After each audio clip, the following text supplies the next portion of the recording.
The ECOWAS Commission has tasked members of the ECOWAS Parliament to help oversight the implementation of the Commission's community programs in a bid to help the Commission achieve its Visions 2025. This was as the President of the ECOWAS Commission, Jean-claude Kassi Brou, presented the State of the Community report to members of the Parliament at the 2022 ongoing First Ordinary Sessions in Abuja. Kassi Brou highlighted several areas of progress made by the Commission in the areas of education, youth employment and job creation, internal reforms, single currency, among others.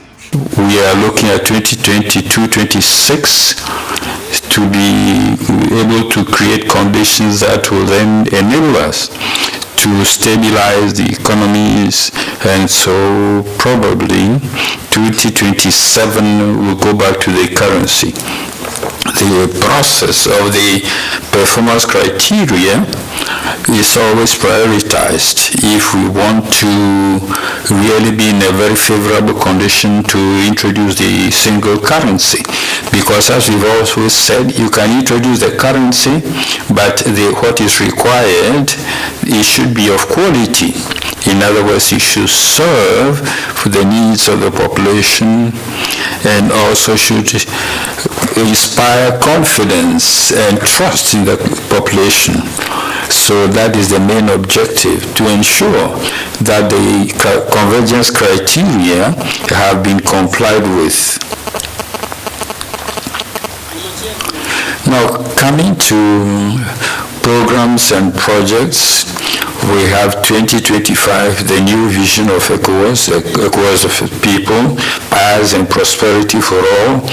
This vision was presented in a special session. I think there was a seminar that was organized within the Parliament to analyze it, so I will not dwell too much on it. You are familiar with the details and the various pillars of this new vision that replaces the 2020 vision that came to an end in December 2020.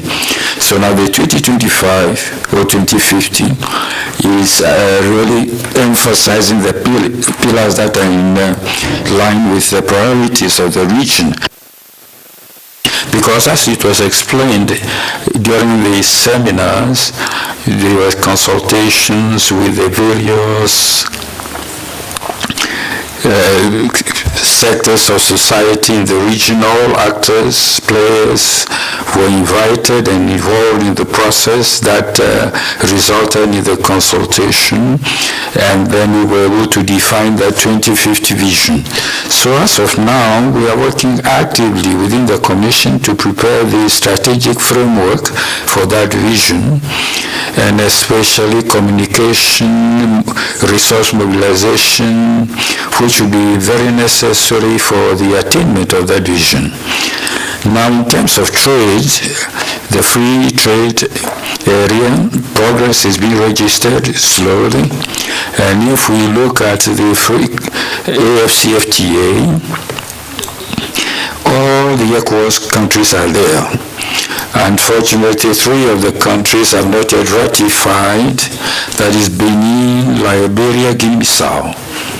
So it's the opportunity for me to request support of the MPs, members of the 3 countries, so that the process of ratification of that important treaty, that is free commerce or free trade area, can be achieved as early as possible. Now, the list of products that will be involved have also been circulated by the ECOWAS Commission to the African Union. A few points are still under discussion, especially phase D3 of the protocol, issues on investment, policy of competition, intellectual property, electronic trade and commerce. Those points are still being discussed, and the Commission is working with many countries of the region to coordinate the regional approach. The mechanism for following through for the free trade area, that is payment instruments, quotas, and so on, and especially taking care of the youth, and then let's say gender issues are also being analyzed. Now about our own ECOWAS free trade area. We are discussing with the various countries following the obstacles to the free trade, let's say the obstacles that were raised on the border with Benin, and then the task force was informed and it carried out missions in the various countries, and the report will be presented at the statutory meeting at the end of the month. So we are still working with the countries to improve upon the mechanism of operationalizing the activities of trade, especially the let's say goods in transit, and about 5 countries are in the operational active part, that is the interconnection system, to speed up or to, let's say, accelerate the trade along the borders.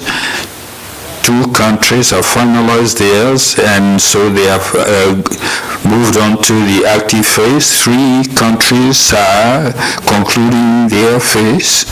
So we hope that Gambia, Ghana, and Nigeria, after the training phase, will then go on to the testing phase, and then be able to go on to the integration of the SIGMAT or ASICUDA.